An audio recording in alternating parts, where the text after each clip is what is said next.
All right, let's get right into it. We hear this word all the time, right? Globalization. But what does it actually mean for something as local as a classroom? Today, we're going to unpack how this massive global force has totally transformed education in the UK, creating some incredible opportunities, but also some really serious challenges. It's a real double-edged sword. So here's how we're going to break it all down. First up, we'll look at how the big wide world basically walked right into the classroom.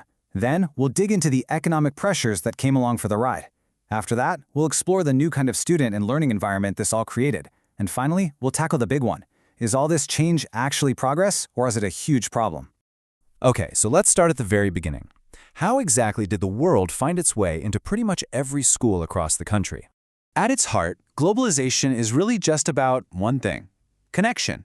It's this idea that the world is shrinking, where what happens in one country, whether it's about money, culture, or new tech, can have an almost instant impact on another.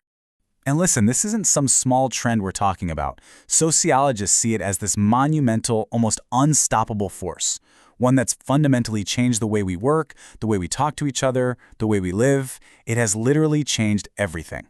Which of course brings us to the absolute core question for us today. If globalization can rewire entire economies and cultures, what in the world did it do to the very places where we're supposed to be preparing our kids for the future? Let's move on to our next section, which really gets into the nitty-gritty, because a huge part of the answer lies with money and the market. The economic side of globalization had some of the most powerful effects, for sure. And this brings us to a really powerful idea from the sociologist Stephen Ball. He argued that education pretty much stopped being seen as just a public good for everyone, and it started being treated more like a product, a commodity, as he put it, something to be bought, sold, and competed over on a global stage. And this slide just lays out that shift perfectly. I mean, look at it. The old school goal was to create good citizens for the UK. The new goal? To churn out a competitive workforce that can win in a global economy. The entire purpose of school started to pivot. This whole shift created what you could call a global league table for schools. Suddenly, countries weren't just competing on trade, they were competing on test scores, thanks to international rankings like PISA. The UK was constantly looking over its shoulder, comparing itself to top performers like Finland, Singapore, and other East Asian countries. All that pressure to climb the rankings led to this fascinating phenomenon called policy borrowing. Basically, the UK government started looking at what the top countries were doing and just copying them. Think about the huge push for literacy and numeracy hours. That was heavily inspired by methods used in East Asia. But there's a huge catch. As the sociologist Robin Alexander pointed out, you can't just copy-paste a policy from one culture to another and expect the same results. It just doesn't work that way.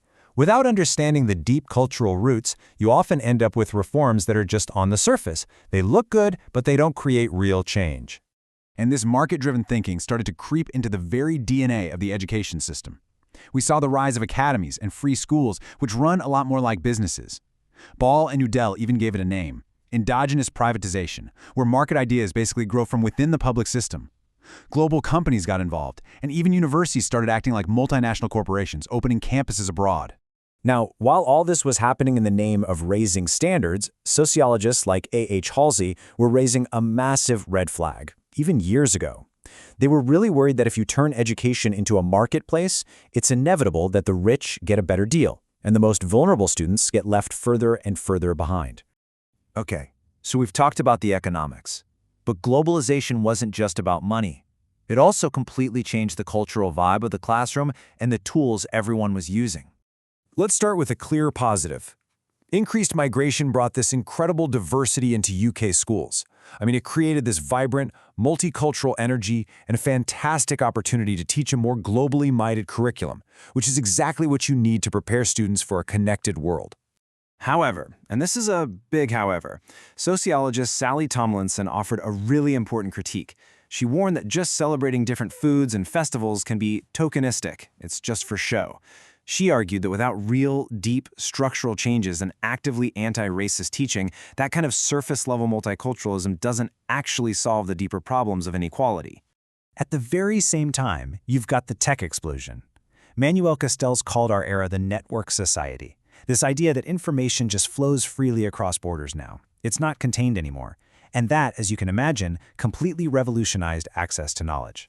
And this digital revolution stormed right into our schools. Suddenly, global tech giants like Google and Microsoft weren't just companies, they were essential education partners. Online learning platforms became the new textbooks, and classrooms could suddenly team up with students on the other side of the planet.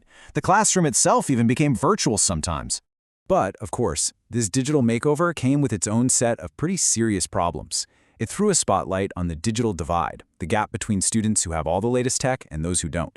And it brought up all these new anxieties about data privacy and how our kids' information is being used by these giant corporations.